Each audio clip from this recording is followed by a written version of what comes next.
Hi, welcome. I'm Sonica. This is Christian. We're the founders of the LoveWorks solution. Hi, everybody. Today we want to talk to you about how to communicate about relationship issues, and specifically we'll offer you 4 ways you can improve the communication in your relationship. First tip, shift your complaints to requests. Yeah, and a word about that. Our go-to strategy for improving relationships without us knowing is actually complaining. Although when I'm the one doing it, I don't think I'm complaining. I think I'm just, reasonably and rationally bringing forth an issue. So I might say things like, why do you talk to me like that? Or you never talk to me respectfully. Or you never appreciate me. When I'm the one hearing something like that, all I feel is criticized, attacked, and I'm likely to get defensive, angry, and or withdraw, right? It doesn't feel good. And it has all the attention, if you think about it, is on what you don't like and what you don't want and what you're resisting and fighting against. We find it's much more empowering and more effective in communication for you to just go straight for what you want, assuming you're going to get it. Yeah, when I say, you don't listen to me, really what I would like to have happen is for her to listen to me. So I could flip that to just a request and go directly for that and say, hey, would you be willing to give me your attention for a couple of minutes right now? We like to frame requests in the form of would you be willing to. It's a nice way of invoking the other person's will, hopefully their generosity, as well as invoking a response of some kind, yes, no, or negotiation. Yeah, and you can just think about for yourself, if I were to say to you, which of these 2 is easier for you to hear? You never listen to me. Or, can I have your attention for a few minutes? Would you be willing to give me your attention for a few minutes? Would you be willing to listen to me for the next 5 minutes without interruption? You just go straight for what you want. And you really want to ask it in a mood of expectation that you're going to get what you want. Because as with all tools, right, you can use this in another way as well. Would you be willing to listen to me for a change? It's not going to produce the same result. That's called weaponizing communication tools. Doesn't work very well. So practice that. Yep. Complaints to requests. Just flip them into a question that you can ask for and go straight for what you want. The second thing we want to recommend to you is to express appreciations to your partner every day. If you have children, to them every day. It's the opposite of complaint. If you think about it, complaint puts our attention on what we don't like and what we don't want. And appreciation has us divert our attention off of those things onto what we like and what we appreciate. For me to be able to appreciate my partner, I have to look for something I love about him so I can say an appreciation. So that changes me, right? Puts me in a good space. And it also feeds my partner's virtues. It feeds the best of him. Yeah, we've had it as a long-standing practice. We recommend it to everybody we coach. We'll recommend it to you right here. Is at the very least, before you go to sleep at night, share 3 appreciations of your partner. Something practical, something, we call it specific appreciation, something that happened during the day. I might say, thank you so much for how you cleaned up after breakfast today. I really appreciated that. Thank you. Thank you very much. Thanks for saying that. Yeah. And I really appreciate how you made breakfast. You're welcome. It was delicious. Yeah. Thanks for taking the time to snuggle up with me last night before we went to sleep and just get close. I loved it. Thank you. No, thanks, honey. Thanks for all the tech stuff you do to make these videos possible. You're welcome. You just share about stuff that happened during the day. Say it out loud. And what's important about appreciation, I'll say, is appreciation is as important to human beings in relationship as sun and water is to a plant. Really, without it we wither, and with it we shine. And we want to do more. It's actually one of the most important tools you can use in relationship to have the other person feel good and want to love you back. Yeah, no, when I say thank you so much for the beautiful flowers you planted outside today, that looks so nice. I'm telling her that I love that, so now she knows, wow, there's something that produces happiness. And I'm inspiring her to just do more of following her gifts in the garden, for example. Yeah, so appreciations. Third one, when you communicate what you're feeling and you're thinking, talk about yourself, not about the other person. It is much easier for the other person to hear you when you're owning your own feelings and your own thoughts and your own beliefs and your own makeups, and you're not putting those on your partner. Yeah, this is known as, you might have heard about this in some different terms, speaking the unarguable truth, the microscopic truth, or just speaking in I statements.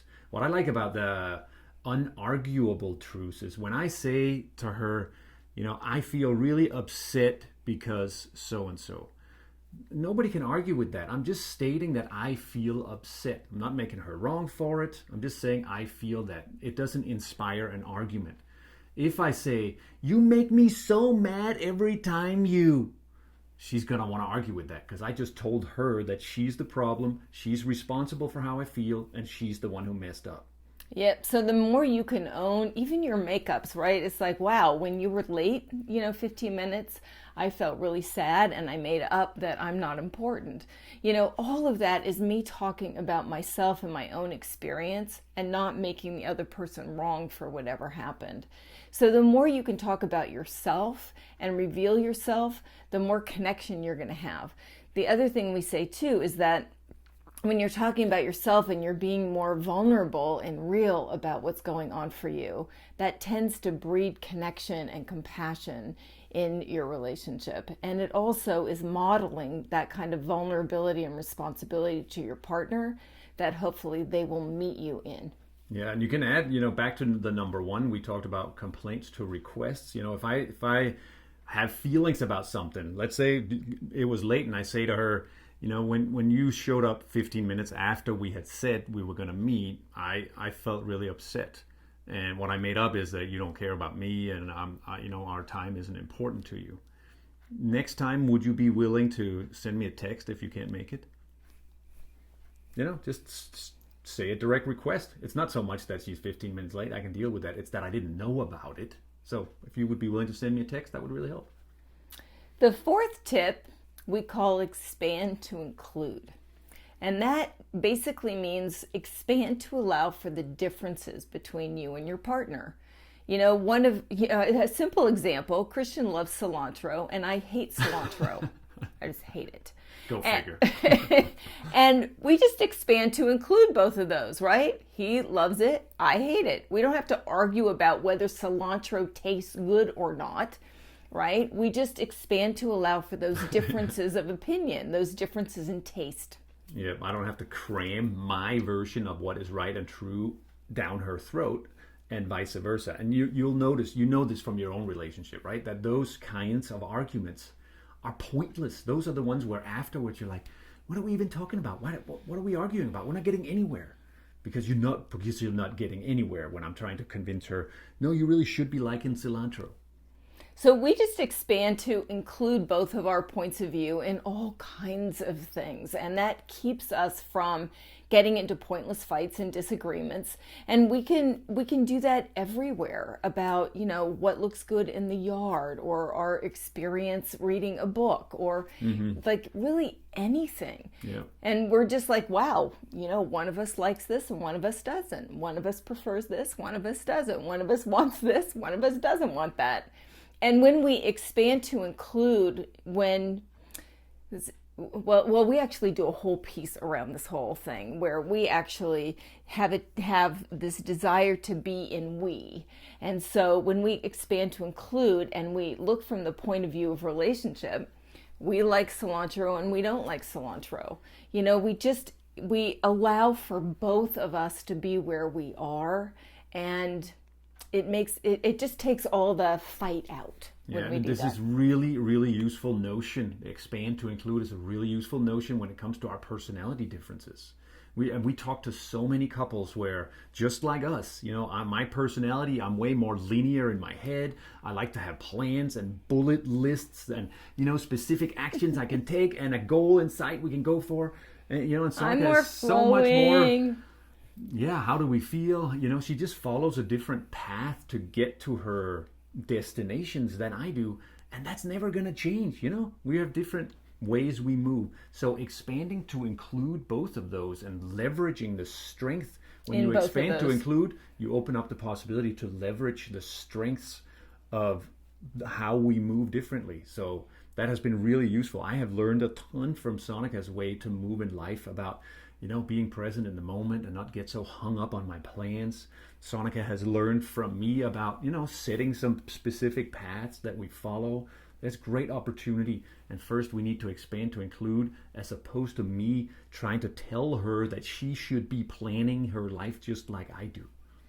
So play with that. Play with just allowing for difference and leveraging and using those differences to strengthen both your relationship as well as to further develop yourself. Yeah, and all these tips, I tell you, we'll share with you. We'll share them with you just briefly for a reminder here in summary. The first one was turn complaints to requests. The second one is express appreciation every day. We recommend at least, but more is better, but at least 3 to each other every night before you go to sleep. Third one is speak about your experience. We call it the unarguable truth. Speak about my own experience. And number 4 is this idea of expanding to include. Yep, allow for difference. Trust that those differences are good. Yeah, and if you need more help with communication, you can reach out to us or check out the other videos around here. There's lots of good material for you. Yep, here's to improving your communication. I know.